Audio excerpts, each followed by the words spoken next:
Only one human species, Homo sapiens, the wise man, walks the earth today. Yet, that has not always been the case. During the last 2.5 million years, at least 8 different kinds of humans have lived on this planet. Each possessed its own traits: stature, skull shape, brain volume, way of life, and cultural level. Some of them stood upright long before we did, first grasped stone tools, mastered fire, and crossed entire continents.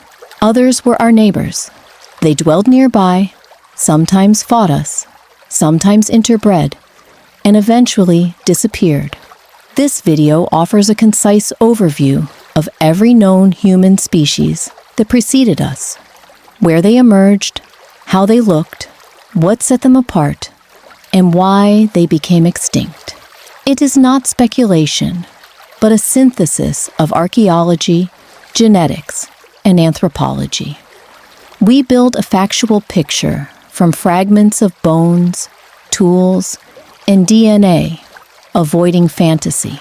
Homo habilis is regarded as one of the earliest members of the genus Homo. He lived roughly from 2,400,000 to 1,400,000 years ago in what is now East and South Africa. Major finds come from Tanzania, Kenya, and South Africa. The nickname handyman was earned because he was the first to use simple stone implements systematically, sharp flakes struck from pebbles, employed to butcher animal carcasses, and perhaps for defense. Anatomically, Homo habilis occupied a middle position between Australopithecines and later human species. His height measured about 130 centimeters. Body mass ranged between 30 and 40 kilograms. He possessed long, ape-like arms and comparatively short legs. Brain capacity reached from 500 to 700 cubic centimeters, almost half that of modern humans. The face was flat, with pronounced brow ridges and larger teeth than ours. Despite a modest brain size, Homo habilis took a crucial step by deliberately making and using tools, changing food processing behavior. He probably lacked full speech, yet likely used gestures and simple vocal sounds. This stage marked the transition from primates to humans, capable of intentional action. With Homo habilis, the technological trajectory begins, eventually transforming the entire course of human evolution. Homo erectus arose roughly 1,900,000 years ago and became the first human species to leave Africa. His remains are scattered throughout Eurasia, from the Indonesian archipelago to Dmanisi in Georgia and Zhoukoudian in China. Such a distribution shows that this species could adapt to a wide range of climates and survive in unfamiliar environments. Compared with Homo habilis, Erectus was taller, stronger, and closer to modern humans in body proportions. Height ranged from about 145 to 185 centimeters, while brain volume lay between 600 and 1,100 cubic centimeters, almost twice the capacity of the handyman. Erectus walked fully upright, possessed powerful legs suited for long treks, and shorter arms, signaling reduced dependence on trees. Homo erectus employed more advanced tools, including hand axes and blade-like implements. He almost certainly controlled fire. Layers of charcoal and charred bones at occupation sites testify to this skill. Fire provided warmth, protection, and cooked food, rendering his lifestyle far more resilient. The species endured an extraordinarily long time, around 1,500,000 years, making Homo erectus the longest-lived human species on record. Some populations survived until roughly 50,000 years ago, overlapping in time with Neanderthals and Homo sapiens. According to one hypothesis, Erectus gave rise to both Neanderthals and Denisovans, laying the groundwork for later human evolution outside Africa. In 2003, archaeologists working in Liangbua Cave on the Indonesian island of Flores uncovered the remains of an extraordinary human. The individual stood about 106 centimeters tall, with a cranial volume of roughly 400 cubic centimeters, smaller than that of a chimpanzee. Yet the skeleton belonged to an adult. Thus, science met a new species, Homo floresiensis, nicknamed hobbit for its diminutive stature. The deposit containing the bones dates between approximately 60,000 and 100,000 years, and some traces may be even younger. Hence, Homo floresiensis lived contemporaneously with Neanderthals and early Homo sapiens. Despite a small brain, the hobbits fashioned stone tools, used fire, and apparently coordinated group hunts. The species exemplifies the island dwarfism effect. On isolated lands with limited resources, mammals often diminish in size over generations. The hobbits likely descended from a larger Homo erectus population, but gradually reduced height and mass to survive on Flores's meager supplies. They hunted dwarf stegodons, miniature island elephants, and, judging by the evidence, were well adapted to the local environment. The same layers yield bones of giant monitor lizards, indicating harsh ecological pressures. Homo floresiensis disappeared around 50,000 years ago, soon after Homo sapiens arrived in the region. The exact cause remains uncertain. Perhaps an environmental upheaval or displacement by modern humans.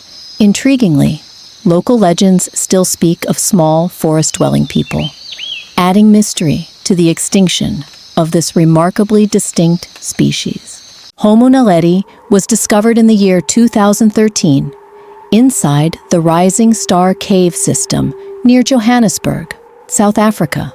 Scientists recovered more than 1,500 bones belonging to at least 15 individuals, adults, adolescents, and children.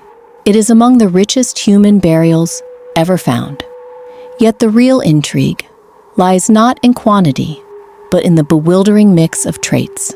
In appearance, Homo naledi resembled very ancient hominins.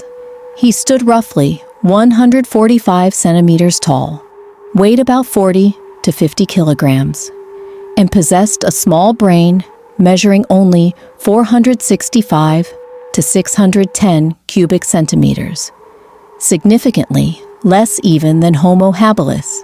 His long curved fingers, primitive shoulders, and Australopithecine-like pelvis suited tree climbing, although he walked fully upright. The greatest surprise concerned age. Researchers first assumed naledi lived millions of years ago, but radiometric tests revealed an age near 250,000 years. Thus, he existed alongside early Homo sapiens in Africa. How could a species with such a modest brain and archaic anatomy survive and share territory with more advanced humans? Another puzzle is the deposition of remains. Bones were found in a deep, hard-to-reach chamber, lacking predator marks or water damage, suggesting Homo naledi deliberately placed the dead there, practicing ritual burial. If true, this is conscious behavior, despite extremely limited brain size. Homo naledi therefore challenges the standard rule that a bigger brain equals more complex culture. His story shows that human forms could evolve in parallel, with varying levels of cognition and adaptation. He remains one of the most surprising and least understood branches of our lineage. Homo sapiens arose roughly 300,000 years ago in Africa, at first merely one among several contemporary human species. Yet sapiens eventually spread across the entire globe and is the sole Homo representative alive today. From the outset, Homo sapiens differed, not only anatomically, but behaviorally. His skull is high with a rounded occiput. Brain volume is about 1,350 cubic centimeters, equal to Neanderthal size, yet differently organized. He possessed advanced speech, abstract thinking, planning ability, symbolism, and creativity. The earliest sapiens began leaving Africa approximately 100,000 years ago. They swiftly colonized new lands, from the Near East and Europe to Southeast Asia and Australia. Along the way, they met other species, Neanderthals, Denisovans, possibly the Flores and Luzon humans. Sometimes conflict arose, sometimes interbreeding. Traces of these encounters remain in our DNA. The central advantage of Homo sapiens was flexibility in diet, technology, and social networks. He could adapt to varied environments, build expansive communities, foster trade, and transmit knowledge through speech and teaching. This universality gave him the edge over more specialized humans. By the 10th millennium of BCE, every other human species had vanished. Definitive causes remain uncertain, likely a combination of climate change, competition, disease, and assimilation. The result is clear. Homo sapiens alone endured. Today, he embodies humanity, yet his story is no solitary path.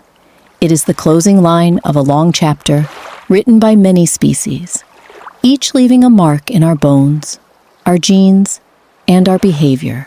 Homo neanderthalensis inhabited Europe and Western Asia, roughly from 400,000 to 40,000 years ago. This species was among the best adapted humans to cold climates.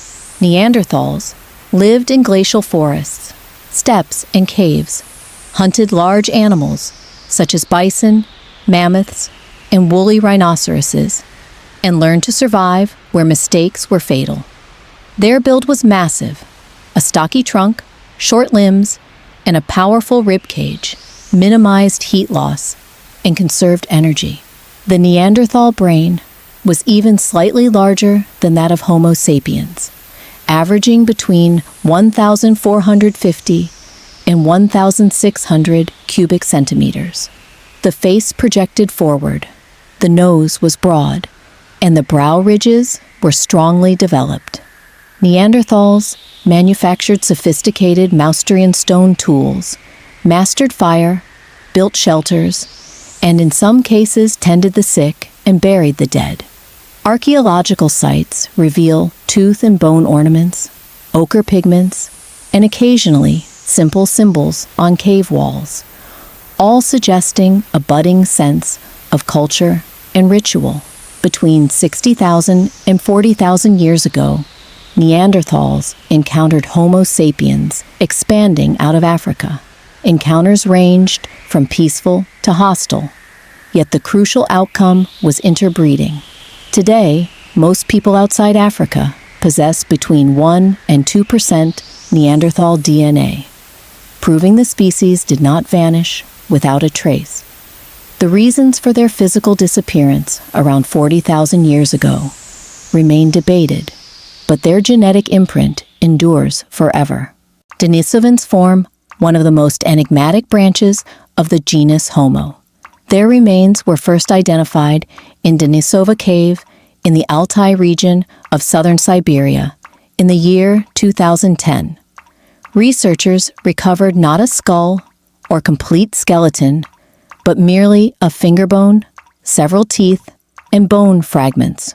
From those pieces, however, ancient DNA was extracted, revealing a previously unknown human species. Denisovans lived between roughly 300,000 and about 50,000 years ago. Genetic evidence shows they were related to Neanderthals, yet formed a separate lineage. Their DNA differs both from Neanderthal DNA and from ours. Among certain modern populations, especially Melanesians, Papuans, and Aboriginal Australians, up to 5% of genetic material derives from Denisovans, indicating ancient interbreeding. Particularly striking is the bone of a hybrid girl, whose mother was Neanderthal and father Denisovan, direct proof that the two species not only met but formed families. Denisovans apparently ranged across a vast territory, from Siberia to Southeast Asia. Tibetans, for instance, possess a gene aiding high-altitude survival that also came from Denisovans. The challenge is the absence of a complete skull or skeleton, leaving appearance, culture, and daily life largely unknown. All information rests on DNA and archaeological strata containing their bones. Denisovans thus remain invisible people of human history. We know they existed, yet hardly know what they looked like. Even so, their faint trace is vital for grasping our shared past. Homo luzonensis is among the most recently identified human species. Its remains were unearthed in the year 2019 in Callao Cave on the Philippine island of Luzon. Researchers retrieved several teeth, fragments of finger bones, foot bones, and a femur belonging to at least 3 individuals. The anatomy of these bones proved so unusual that scientists concluded they represented an entirely separate species, previously unknown to science. The fossils date to roughly between 50 and 70,000 years ago, meaning Homo luzonensis lived at the same time as Homo sapiens, Neanderthals, Denisovans, and Homo floresiensis. The species was small, probably no taller than 120 centimeters. Its skeleton combined primitive and advanced traits, tiny, distinctively shaped teeth, and finger and foot bones, resembling much older hominins, suggesting adept tree climbing. Like the hobbits of Flores, Homo luzonensis likely descended from earlier migrants, probably Homo erectus, and underwent island isolation. The limited resources of Luzon favored reduced body size and the partial loss of progressive features as adaptations to the local ecosystem. Knowledge of Homo luzonensis culture is minimal. No tools or dwelling traces have been recovered so far, though indirect signs hint at possible fire use and hunting of native fauna. The mere presence of ancient humans on an island separated by deep water implies that their ancestors crossed seas, perhaps on rafts or simple boats, an impressive feat for such an early stage of evolution. Homo luzonensis offers further proof that human evolution was not linear, but consisted of numerous parallel paths. Some lines ended in dead ends, some vanished without trace, and others, like luzonensis, surface only now, tens of thousands of years later, reminding us how little we truly know about our origins. At present, Homo sapiens is the sole surviving member of the genus Homo. All other documented human species have vanished. These include Homo habilis, Homo erectus, Neanderthals, Denisovans, Homo floresiensis, Homo luzonensis, and Homo naledi. The last of them disappeared roughly between 40 and 50,000 years ago. The ultimate causes of the other species' extinction remain unresolved. In many cases, they were likely displaced or absorbed by Homo sapiens. Interbreeding is well documented. Neanderthals and Denisovans left genetic traces in modern humans, and in some populations, up to 5% of DNA derives from these archaic people. Human evolution did not follow a straight ladder.